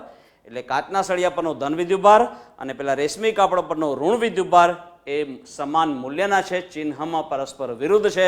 એટલે વળી પાછળનો બૈજિક સરવાળો કેવો થાય? શૂન્ય થાય. બરાબર ને? તો યાદ રાખજો મિત્રો, જે કોઈ તંત્ર વિદ્યુતની દ્રષ્ટિએ અલગ કરેલું હોય એની અંદર પ્રક્રિયાઓ હંમેશા એવી રીતે જ થશે જેથી કરીને સમાન મૂલ્યના વિજાતીય વિદ્યુતભારો કાં તો પ્રગટ થાય કાં તો વિલીનીકરણ પામે. બોલો, કાં તો પ્રગટ થાય કાં તો વિલીનીકરણ પામે. બરાબર? હવે લઈએ ક્વેશ્ચન નંબર 15. સંપર્કની રીતે વિદ્યુત ભારણ. સંપર્કની રીતે વિદ્યુત ભારણ. મિત્રો, આ રીત બહુ જ સહેલી છે, સાંભળજો. ધારો કે આપણી પાસે ધાતુનો એક ગોળો છે જે ક્યુ જેટલો ધન વિદ્યુતભાર ધરાવે છે. બરાબર? મિત્રો, જ્યારે કોઈ પણ ગોળો વિદ્યુતભાર ધરાવે તો યાદ રાખજો, એ વિદ્યુતભાર એ ગોળાની સપાટી પર જ જમા થયેલો હોય છે, અંદર જતો નથી. તો આ ક્યુ જેટલો વિદ્યુતભાર ક્યાં હશે? આ ગોળાની સપાટી પર. બરાબર? માની લો કે એ વિદ્યુતભાર ધન છે, માટે મેં બધે પ્લસ નિશાની બતાવી છે. બરાબર? સારું. એ પ્લસ નિશાનીની સંખ્યા ગણી કાઢો. મેં 8 જગ્યાએ પ્લસ નિશાની બતાવી. 1 2 3 4 5 6 7 8. બરાબર? એટલે ધારી લો કે આની સપાટી પરનો વિદ્યુતભાર 8 એકમ છે. ઓકે? હવે એના જેવો જ ધાતુનો બીજો એક ગોળો ધ્યાનમાં લો, ગોળો બી, જે અત્યારે વિદ્યુતની દ્રષ્ટિએ તટસ્થ છે. તમે જોઈ શકો છો એની સપાટી પર મેં કોઈ વિદ્યુતભાર બતાવ્યો નથી. બરાબર? સારું. મિત્રો, આ બંને ગોળાઓ અલગ અલગ છે. બરાબર? હવે તમે એક કામ કરો, તેમનો ભૌતિક સંપર્ક કરાવો, એકબીજાની સપાટી એકબીજાને સ્પર્શ કરે એ રીતે એમને ગોઠવો. મિત્રો, આ બંને ગોળાઓનો જ્યારે સ્પર્શ કરાવવામાં આવે છે તો માલુમ પડે છે કે જેટલી સપાટીનું ક્ષેત્રફળ આનું છે એટલું સપાટીનું ક્ષેત્રફળ આનું પણ છે જ. બંને ગોળાઓ બધી રીતે એક સમાન જ છે, ખાલી વિદ્યુતભારનો જ ફરક હતો. આની પાસે વિદ્યુતભાર હતો, આની પાસે વિદ્યુતભાર નહોતો. અને હવે સંપર્ક થયા પછી માલુમ પડે છે કે બંને ગોળાની સપાટી પર આ ક્યુ જેટલો વિદ્યુતભાર બે સરખા ભાગે વિતરિત થાય છે, બે સરખા ભાગે વહેંચાઈ જાય છે. અને માટે જ એ ગોળાની સપાટી ઉપર પણ અને બી ગોળાની સપાટી ઉપર પણ મેં 4 જ જગ્યાએ પ્લસ નિશાની બતાવી. બરાબર? એટલે જે કુલ 8 એકમ ધન વિદ્યુતભાર હતો એમાંથી 4 એકમ ધન વિદ્યુતભાર એ ગોળાની સપાટી પર આવ્યો અને બીજો 4 એકમ ધન વિદ્યુતભાર બી ગોળાની સપાટી પર આવી ગયો. અને હવે તમે બંનેને છૂટા પાડી દો. તો છૂટા પડી ગયા પછી તમે જોઈ શકો છો આ એ ગોળાની સપાટી પરનો વિદ્યુતભાર અગાઉના કરતાં અડધો, એટલે કે ક્યુના કરતાં અડધો, એટલે Q/2. અને આ બી ગોળાની સપાટી પર પહેલા વિદ્યુતભાર નહોતો, હવે વિદ્યુતભાર આવી ગયો. કેટલો? Q/2. બરાબર? ચલો મિત્રો, અહીંયા પણ વિદ્યુતભારનું સંરક્ષણ થયું કે નહીં? આ બંનેની સપાટી પરનો કુલ વિદ્યુતભાર પહેલા કેટલો હતો? Q+0. Q+0 એટલે Q. અને આ પ્રક્રિયા પૂર્ણ થયા પછી પણ આ બંને વિદ્યુતભારોનો બૈજિક સરવાળો Q/2 પ્લસ Q/2 કેટલા થયા? Q. ઓકે? સારું. તો જે બી ગોળો તમારી પાસે પહેલા વિદ્યુત દ્રષ્ટિએ તટસ્થ હતો એની સપાટી પર તમે Q/2 જેટલો ધન વિદ્યુતભાર પ્રસ્થાપિત કરી દીધો. આ રીતે એને તમે વિદ્યુત ભારિત કર્યો. આ જે રીત છે એને કહેવાય છે સંપર્કની રીતે વિદ્યુત ભારણ. સંપર્કની રીતે વિદ્યુત ભારણ. બરાબર? ચલો મિત્રો, હવે લઈએ ક્વેશ્ચન નંબર 16. પ્રેરણની રીતે વિદ્યુત ભારણ. તમે વિદ્યુત તટસ્થ પદાર્થને ત્રીજી પણ એક રીતે વિદ્યુત ભારિત કરી શકો છો અને ત્રીજી રીતનું નામ છે પ્રેરણની રીત. કઈ રીતે? જોઈએ. ધારી લો કે આપણી પાસે કોઈક અવાહક સ્ટેન્ડ ઉપર ગોઠવેલો ધાતુનો એક ગોળો છે જે અત્યારે કોઈ વિદ્યુતભાર ધરાવતો નથી, એટલે કે વિદ્યુતની દ્રષ્ટિએ તટસ્થ છે. બરાબર? સારું. હવે આવા વિદ્યુત તટસ્થ ગોળાને ધારો કે આપણે ધન ભારિત કરવો છે. બરાબર? તો મિત્રો, આ ગોળાને ધનભારિત કરવા માટે એની નજીક કોઈક ઋણભારિત પદાર્થને લાવવો પડે છે. દાખલા તરીકે ફર સાથે ઘસેલો પ્લાસ્ટિકનો સળિયો જે ઋણભારિત છે, એ ઋણભારિત સળિયાને આપણે આ ગોળાની નજીક લાવવાનો છે. ઓકે મિત્રો, જરા ખાસ ધ્યાન રાખજો, આ સળિયાને આ ગોળા સાથે સ્પર્શ કરાવવાનો નથી. બરાબર, આ બેનો ભૌતિક સંપર્ક થવો જોઈએ નહીં. આ સળિયાને આ ગોળાની તદ્દન નજીક રાખવાનો છે, પણ એકબીજાને અડકતા નથી. બરાબર છે? સારું, એકદમ નાની એવી ગેપ અહીંયા તમે જોઈ શકો છો. ઓકે, સારું.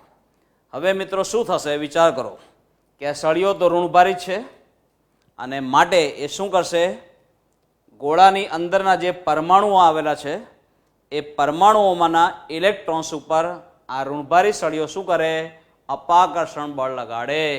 યાદ છે ને, બે ઋણ વિદ્યુતભાર શું કહેવાય, સજાતીય, અને સજાતીય વિદ્યુતભારો તો એકબીજાને અપાકર્ષે છે. બરાબર છે? એટલે આ ઋણભારિત સળિયો શું કરશે, આ ગોળામાંના ઇલેક્ટ્રોન્સને અપાકર્ષે. બરાબર, તો અપાકર્ષણ થવાથી શું થશે મિત્રો, એ ગોળામાંના ઇલેક્ટ્રોન્સ આ સળિયાથી દૂરના ભાગમાં જશે. બરાબર ને, આમ જશે, આમ સળિયાથી દૂર સ્થાનાંતરિત થાય. સારું મિત્રો, એક વાત ખાસ ધ્યાનમાં રાખજો કે અહીંયા જેટલો ઋણ વિદ્યુતભાર હોય એટલા પ્રમાણમાં જ ઇલેક્ટ્રોન્સ અહીંયાથી સ્થાનાંતરિત થશે. અહીંયા મેં માઇનસ નિશાની જે બતાવી છે, ઋણ નિશાની, એ 8 બતાવી છે. 8, 2 ને 2 4 ને 2 6 ને 2 8. બરાબર, તો માની લો કે અહીંયા 8 એકમ ઋણ વિદ્યુતભાર છે જે 8 ઇલેક્ટ્રોન્સનો છે માની લો. તો હવે શું થાય છે કે આ ગોળાની સપાટી પરથી 8 જ ઇલેક્ટ્રોન્સ ખસે છે. કેટલા? 8 જ. એ 8 ઇલેક્ટ્રોન્સ દૂરના ભાગમાં જાય છે, આમ. બરાબર, અને ગોળાની સપાટીના એવા ભાગ પર જમા થાય છે જે સળિયાથી દૂર છે, સળિયાથી દૂર છે.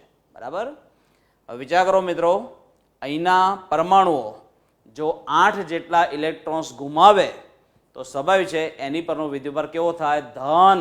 એટલે તમે આ પ્લસ નિશાની છે ને એ પણ 8 એકમ બતાવજો, 8 એકમ. બરાબર, સારું. તો મિત્રો, સળિયાની આ ગોળાની સપાટીનો આ જે ભાગ છે, ગોળાની સપાટીનો આ જે ભાગ છે જે સળિયાની નજીક છે, ત્યાં 8 એકમ ધન વિદ્યુતભાર, અને ગોળાની સપાટીનો આ જે ભાગ છે જે સળિયાથી દૂર છે ત્યાં 8 એકમ ઋણ વિદ્યુતભાર. બરાબર, હજુ પણ આ ગોળો વિદ્યુતની દ્રષ્ટિએ તટસ્થ છે. જોઈ લેજો, 8 એકમ ધન વિદ્યુતભાર, 8 એકમ ઋણ વિદ્યુતભાર, એટલે કુલ વિદ્યુતભાર 0 થયો. બરાબર, સારું. તો મિત્રો, અહીંયા શું થયું કે આ ઇલેક્ટ્રોન્સ અહીંથી ખસીને અહીંયા આવ્યા. બરાબર, તો એને ખસવા માટેની પ્રેરણા કોણે આપી, આ સળિયાએ આપી. માટે આ રીતને કહેવાય છે પ્રેરણની રીત. પ્રેરણની રીત. સારું, હવે મિત્રો આપણે શું કરવું છે, આ જે ગોળો છે એને આપણે ધનભારિત કરવો છે. તો એના માટે શું કરવું પડશે, ગોળાની સપાટીના આટલા ભાગમાં જે ઋણભારિત ઇલેક્ટ્રોન્સ જમા થયા છે એ ઋણ વિદ્યુતભાર આપણે ત્યાંથી દૂર કરી દેવો પડે. આ ઇલેક્ટ્રોન્સને અહીંયાથી હટાવવા પડે. બરાબર છે? તો એના માટે આપણે શું કરીએ છીએ જોઈ લેજો. ગોળાની સપાટીનો એવો ભાગ કે જે સળિયાથી દૂરનો છે, સળિયાથી દૂર છે, જે ઋણભારિત છે આ આકૃતિમાં, એવા ભાગને આપણે સુવાહક તારની મદદથી જમીન સાથે જોડીએ છીએ. તો આ રીતે કોઈક વિદ્યુતભારિત ભાગને જમીન સાથે સુવાહક તારની મદદથી તમે જોડી રહ્યા છો, એ ક્રિયાને અંગ્રેજીમાં અર્થિંગ કહેવાય. શું કહેવાય? અર્થિંગ. બરાબર, તો ગોળાની સપાટીના આ ભાગને આપણે શું આપીએ છીએ? અર્થિંગ આપીએ છીએ. અને હવે શું થશે મિત્રો, સાંભળજો. એક ભૌતિક રાશિ તમે આના પછીના પ્રકરણમાં ભણવાનો છો, પ્રકરણ નંબર 2માં. એનું નામ છે વિદ્યુત સ્થિતિમાન. વિદ્યુત સ્થિતિમાન. સાંભળજો, આ જે જમીન છે ને મિત્રો, એ જમીનનું વિદ્યુત સ્થિતિમાન 0 છે. જમીનનું વિદ્યુત સ્થિતિમાન 0 છે. અને આટલો જે ભાગ ઋણભારિત છે એનું વિદ્યુત સ્થિતિમાન ઋણ છે. અને મિત્રો, ઇલેક્ટ્રોન્સની જેને કહેવાય વર્તણૂક એવી હોય છે કે જેથી કરીને તેઓ નીચા વિદ્યુત સ્થિતિમાનથી ઊંચા વિદ્યુત સ્થિતિમાનવાળા ભાગ તરફ જાય છે. બોલો, ઇલેક્ટ્રોન્સ ક્યાંથી ક્યાં વહન પામશે? નીચા વિદ્યુત સ્થિતિમાનથી ઊંચા વિદ્યુત સ્થિતિમાન તરફ. તો મિત્રો આની કમ્પેરિઝનમાં, આ ભાગની કમ્પેરિઝનમાં આ જમીનનું વિદ્યુત સ્થિતિમાન શૂન્ય છે જે ઊંચું છે. ઋણ વિદ્યુત સ્થિતિમાનની કમ્પેરિઝનમાં શૂન્ય વિદ્યુત સ્થિતિમાન કેવું કહેવાય? ઊંચું કહેવાય.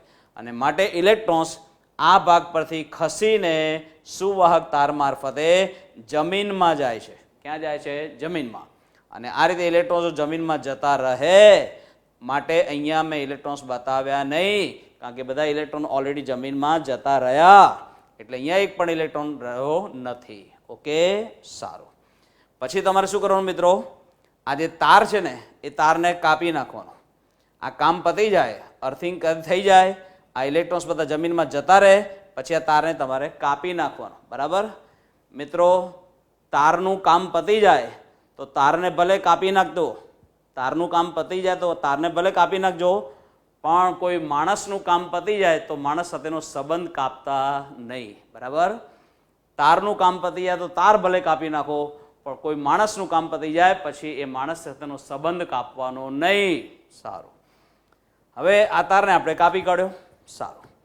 પછી તમે જોઈ શકો છો કે આ જે આકૃતિ છે એ મેં અહીંયા બતાવીશ. બરાબર? આકૃતિ મેં અહીં બતાવીશ, જોઈ લેજો.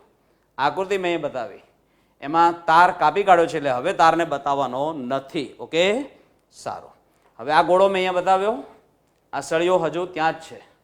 ઓકે, તો તમે જોઈ શકો છો હવે આ ગોળાની સપાટી પર વિદ્યુતભાર કેવો દેખાય છે? ધન. પણ એ બધો વિદ્યુતભાર ગોળાની સપાટી પરના એવા ભાગમાં છે કે જે સળિયાની નજીક છે. સળિયાની નજીક છે. આપણે શું કરવું છે? આખા ગોળાની સમગ્ર સપાટી પર ધન વિદ્યુતભાર એક સરખી રીતે વહેંચવો છે. તો એના માટે કામ કરવું પડશે. તમારે આ ઋણભારી સળિયાને અહીંથી હટાવી લેવો પડશે. હટાવી લો. અને હટાવી લેશો પછી માલુમ પડે છે કે આ ધન વિદ્યુતભારની પુનઃ વહેંચણી થાય છે, અને એ પુનઃ વિતરણ એવું થાય છે જેથી કરીને ગોળાની સપાટીના દરેક એકમ ક્ષેત્રફળમાં એક સરખો ધન વિદ્યુતભાર આવે. એટલે વિદ્યુતભારની પૃષ્ઠઘનતા એક સરખી જળવાય એવી રીતે અહીંયા વિદ્યુતભાર પુનઃ ગોઠવાય છે. બરાબર મિત્રો? તમે જોઈ શકો છો જે પ્લસ નિશાની બતાવી છે તે 8 છે. 8 અહીંયા પણ 8 જ નિશાની દેખાય છે, પણ અહીંયા વિદ્યુતભારનું વિતરણ એક બાજુએ જ હતું. અહીંયા વિદ્યુતભારનું વિતરણ આખી સપાટી પર એક સરખી રીતે થયેલું છે. બરાબર? હવે મિત્રો તમે જોઈ શકો છો કે આ ગોળો કેવો થઈ ગયો? વિદ્યુતની દ્રષ્ટિએ ધનભારિત થઈ ગયો. બરાબર ને? આ જે રીત છે એનું નામ છે પ્રેરણની રીત. તો પ્રેરણની રીતે પદાર્થને આ રીતે વિદ્યુતભારિત કરી શકાય. બરાબર મિત્રો? અહીંયા એક ખાસ વાત નોંધવા જેવી છે, આનો ઉલ્લેખ ચોપડીમાં થયો નથી. બરાબર? ધ્યાન આપજો મિત્રો. અહીંયા આપણે બે સંજ્ઞા અપનાવી છે, QF અને QB. એમાં QFનું અર્થઘટન મેં અહીંયા લખેલું છે. અહીંયા જોજો, અહીંયા QF એનું અર્થઘટન છે પ્રેરક વિદ્યુતભાર. પ્રેરક વિદ્યુતભાર જે ઇલેક્ટ્રોન્સને સ્થાનાંતરિત થવા માટે પ્રેરણા આપે છે એવો આ વિદ્યુતભાર, એને કહેવાય પ્રેરક વિદ્યુતભાર. અંગ્રેજીમાં એને કહેવાય ઇન્ડ્યુસિંગ ચાર્જ. અને QB અને એનું અર્થઘટન કરવું છે પ્રેરિત વિદ્યુતભાર. પ્રેરિત વિદ્યુતભાર અંગ્રેજીમાં એને કહેવાય ઇન્ડ્યુસ્ડ ચાર્જ. બરાબર? હવે સાંભળજો, અહીંયા પ્રેરક વિદ્યુતભાર તરીકે કોણ છે મિત્રો? આ સળિયા પરનો ઋણ વિદ્યુતભાર. બરાબર? પ્રેરક વિદ્યુતભાર તરીકે કેટલા એકમ છે? 8 એકમ. પણ ઋણ છે ને એટલે -8 આપણે લઈએ તો QF બરાબર -8 એકમ. બરાબર? અને પછી અહીંયા જે વિદ્યુતભાર પ્રેરિત થયો એ 8 એકમ છે, પણ ધન છે, ધન. બરાબર? તો જે પ્રેરિત થયેલો વિદ્યુતભાર છે એનું મૂલ્ય અને આ પ્રેરક વિદ્યુતભારનું મૂલ્ય માનાંક બંનેના સરખા છે, પણ આ ઋણ છે અને આ ધન છે. એટલે યાદ રાખજો, પ્રેરક અને પ્રેરિત વિદ્યુતભારના માનાંક સરખા હોય પરંતુ ધ્રુવીયતા પરસ્પર વિરુદ્ધ હોય. અહીંયા પ્રેરક વિદ્યુતભાર તરીકે એ ઋણ છે, તો આ પ્રેરિત વિદ્યુતભાર ધન છે. તો મિત્રો આ વાતને ગાણિતિક રીતે મેં લખેલી છે, QB બરાબર -QF. પણ આ વાત કોને લાગુ પડે છે? ધાતુ માટે. ઓકે? પ્રેરિત વિદ્યુતભાર પ્રેરક વિદ્યુતભારના ઋણ મૂલ્ય જેટલો હોય છે. ચાલો, QF બરાબર -8 એકમ અહીંયા ઋણ નિશાની તમે ગણી કાઢજો, એ છે 8. તો QF બરાબર -8 એકમ અહીંયા મૂકી દો. QB બરાબર માઇનસ ઓફ QF, QB બરાબર માઇનસ ઓફ QF માઇનસ યથાવત QF ની કિંમત -8 માઇનસ માઇનસ +8 એકમ. બરાબર. યાદ રાખજો, હંમેશા પ્રેરિત વિદ્યુત ભાર અને પ્રેરક વિદ્યુત ભારની ધ્રુવીયતા પરસ્પર વિરુદ્ધ હોય છે. પ્રેરક વિદ્યુત ભાર ઋણ હોય તો પ્રેરિત વિદ્યુત ભાર ધન હોય છે. ઓકે મિત્રો, તમને મનમાં એક પ્રશ્ન થાય કે કોઈ ગોળાને વિદ્યુતની દ્રષ્ટિએ ઋણ ભારિત કરવો હોય તો પ્રેરણની રીતે આ કામ કેવી રીતે કરી શકાય બતાવું. મિત્રો, આ વાતનો પણ ઉલ્લેખ ચોપડીમાં થયો નથી. સ્કૂલની પરીક્ષા માટે આ અગત્યનો પ્રશ્ન છે, ખાસ તૈયાર કરજો. અહીંયા જો extra point number 4, extra point number 4 જોજો. પ્રેરણની રીતે પદાર્થને ઋણભારિત કઈ રીતે બનાવશો. મિત્રો, તમારે ગોળાને ઋણભારિત કરવો છે ને, તો પ્રેરિત વિદ્યુતભાર ઋણ જોઈશે અને માટે પ્રેરક વિદ્યુતભાર ધન જોઈએ. પ્રેરક વિદ્યુતભાર ધન. તો જોઈ શકો છો તમે મિત્રો, અહીંયા ઋણભારિત સળિયો હતો, આ સળિયો કેવો દેખાય છે? ધનભારિત. બરાબર. રેશમી કાપડ સાથે ઘસેલો કાચનો સળિયો કેવો હતો? ધનભારિત. એ ધનભારિત સળિયાને અહીંયા લાવો. બરાબર. એની પરનો ધન વિદ્યુતભાર ધારી લો કે +8 એકમ છે. હવે મિત્રો શું થશે? આ ગોળાની સપાટી પર ઇલેક્ટ્રોન્સનું સ્થાનાંતર આ ધનભારિત સળિયા તરફ થશે, આમ. બરાબર. તો સપાટીનો જે ભાગ સળિયાથી દૂર છે ત્યાંથી ઇલેક્ટ્રોન્સ ખસતા ખસતા અહીંયા જમા થાય છે, એટલે આટલો ભાગ ઇલેક્ટ્રોન્સ ગુમાવીને ધનભારિત બને છે અને ગોળાની સપાટીનો આટલો ભાગ ઇલેક્ટ્રોન્સ મેળવીને ઋણભારિત બને છે. સારું મિત્રો, અહીંયા પણ જોઈ લેજો, આ સળિયા અને આ ગોળા વચ્ચે નાનકડી ગેપ છે, આ બંને એકબીજાને અડકતા નથી. સારું, હવે આપણે શું કરવું છે? આ ગોળાને તો ઋણભારિત બનાવવો છે, એટલે આ ધન વિદ્યુતભાર અહીંયાથી આપણે કાઢી નાખવો છે. તો વળી પાછું શું કરીશું? ગોળાની સપાટીનો જે ભાગ સળિયાથી દૂર છે એને આપણે અર્થિંગ પૂરું પાડીશું. અર્થિંગ એટલે આટલા ભાગને સુવાહક તારની મદદથી જમીન સાથે જોડી દઈશું. બરાબર ને? સારું, એ અર્થિંગને સંજ્ઞામાં આ રીતે બતાવવામાં આવે છે. અને હમણાં આપણે શું વાત થયેલી? ઇલેક્ટ્રોન્સ હંમેશા નીચા વિદ્યુત સ્થિતિમાનથી ઊંચા વિદ્યુત સ્થિતિમાન તરફ જાય છે. આ જમીનનું વિદ્યુત સ્થિતિમાન 0 છે, એની કમ્પેરિઝનમાં આ ભાગનું વિદ્યુત સ્થિતિમાન કેવું હતું? ધન. તો 0ની કમ્પેરિઝનમાં ધન એટલે ઊંચું થયું. 0ની કમ્પેરિઝનમાં ધન એટલે ઊંચું. તો મિત્રો, ઇલેક્ટ્રોન્સ હવે આમ આવશે, આમ. એટલે કે જમીનમાંથી બહાર આવશે અને ગોળાની સપાટીના આ ભાગ પર જમા થશે. બરાબર ને? ચલો, અહીંયા શું થયેલું મિત્રો? ઇલેક્ટ્રોન્સ જમીનમાં દાખલ થયેલા, અહીંયા ઇલેક્ટ્રોન્સ જમીનમાંથી બહાર આવે છે, જમીનમાંથી બહાર આવે છે. અને જમીનમાંથી બહાર આવતા ઇલેક્ટ્રોન્સ અહીંયા જ્યારે આવે તો આ ધન વિદ્યુતભારને તટસ્થ કરે. ધન વિદ્યુતભારને તટસ્થ કરે. બધો જ ધન વિદ્યુતભાર તટસ્થ થઈ જાય અને માટે જ મેં અહીંયા કોઈ ધન વિદ્યુતભાર બતાવ્યો નહીં. બરાબર. સારું, પછી મિત્રો યાદ આવશે ને, આ તારનું કામ પતી ગયું એટલે તારને કાપી નાખવાનો. પેલી વાત યાદ છે ને? માણસનું કામ પતી જાય તો માણસને કાપી નાખવાનું નહીં, તારનું કામ પતી જાય તો તારને કાપી નાખવાનું. સારું, તારને કાપી નાખ્યા પછીની આકૃતિ મેં બતાવેલી છે, જોઈ લેજો. બરાબર. આ ગોળો હવે ઋણભારિત તો થયો છે, પણ બધો ઋણ વિદ્યુતભાર એક તરફ છે. આપણે શું કરવું છે? આખા ગોળાની સમગ્ર સપાટી પર ઋણ વિદ્યુતભાર એક સરખી રીતે વિતરિત કરવો છે. તો એના માટે શું કરીશું? આ ધનભારિત સળિયાને અહીંયાથી હટાવી લઈશું. બરાબર. અહીંયાથી હટાવી લીધા પછી આ ઇલેક્ટ્રોન્સનું પુનઃ વિતરણ થાય છે અને એ પુનઃ વિતરણ સપાટી પર એવી રીતે થાય છે જેથી કરીને સમગ્ર સપાટી પર વિદ્યુતભારની વહેંચણી એક સરખી થાય. અર્થાત સમગ્ર સપાટીના એકમ ક્ષેત્રફળમાં, દરેક એકમ ક્ષેત્રફળમાં એક સરખો વિદ્યુતભાર રહે, એવી રીતે ઇલેક્ટ્રોન્સની પુનઃ ગોઠવણ થાય છે. બરાબર. અને મિત્રો, એ પુનઃ ગોઠવણ થવા પાછળનું કારણ પણ જાણી લેજો. મેં હમણાં જ કીધું, ઇલેક્ટ્રોન્સ ક્યાંથી ક્યાં જશે? નીચા વિદ્યુત સ્થિતિમાનથી ઊંચા વિદ્યુત સ્થિતિમાન તરફ. ઇલેક્ટ્રોન્સ અહીંયા છે તો આ ભાગનું વિદ્યુત સ્થિતિમાન ઋણ છે, અહીંયા કોઈ ઇલેક્ટ્રોન આવેલા નથી, આ ભાગ વિદ્યુતભારિત નથી, તો ત્યાંનું વિદ્યુત સ્થિતિમાન 0 કહેવાય. તો ઋણની કમ્પેરિઝનમાં 0 કેવું કહેવાય? ઊંચું કહેવાય. માટે આ ઇલેક્ટ્રોન્સ અહીંથી ખસીને અહીંયા આવશે જ. બરાબર. અને પછી ઇલેક્ટ્રોન્સની ગોઠવણ એવી રીતે થશે જેથી કરીને આખી સપાટી પર વિદ્યુતભારની પૃષ્ઠ ઘનતા બધે એક સરખી રહે, એટલે કે દરેક એકમ ક્ષેત્રફળમાં વિદ્યુતભાર એક સરખો રહે. બરાબર. હવે તમે જોઈ શકો છો આ ગોળો કેવો થઈ ગયો, ઋણભારિત. અહીંયા પણ પેલી વાત સાચી છે મિત્રો, આ ગોળો ધાતુનો છે એટલે QB બરાબર માઇનસ ઓફ QF. બોલો QB બરાબર માઇનસ ઓફ QF. QB બરાબર માઇનસ ઓફ QF. ચલો માઇનસ યથાવત, QF એટલે પ્રેરક વિદ્યુતભાર. પ્રેરક વિદ્યુતભાર કેટલો હતો, +8 એકમ. બરાબર. એટલે QF ની કિંમત 8 મૂકી દો, પ્લસ માઇનસ માઇનસ એટલે -8 એકમ. તો જોઈ શકો છો પ્રેરિત થયેલો વિદ્યુતભાર -8 એકમ છે અને પ્રેરક વિદ્યુતભાર હતો +8 એકમ. ઓકે, સારું.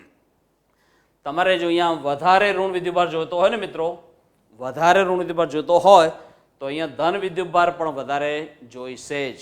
બરાબર. જેટલું મૂલ્ય આનું વધારે હશે એટલું જ મૂલ્ય તમને આનું વધારે મળશે. જો પ્રેરક વિદ્યુતભાર ઓછો હશે તો પ્રેરિત વિદ્યુતભાર પણ ઓછો જ મળશે. પ્રેરક વિદ્યુતભાર વધારે હશે તો જ પ્રેરિત વિદ્યુતભાર તમને વધારે મળશે. ઓકે.